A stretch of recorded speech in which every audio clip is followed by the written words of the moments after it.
दासीत? आम्ही फक्त 20 जण येऊ.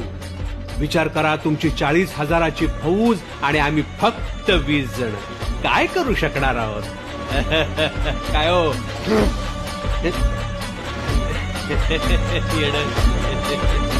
द्या. हरी हरी हो. अरे द्यावा नाही सुलूक होणार. आता राजांच्या मनीचं कुणाला ठाव? अहो तुम्हासनी ठाव नाही असं झालंय वय नाही. अरे खरंच नाही, मला फक्त एवढंच ठाव की बघा बघा बघा राजांनी आता शिवरायांनी आता महाराजांनी राजांना काहीतरी सिद्धीची आता वाटू दे त्याला. राजाने त्याला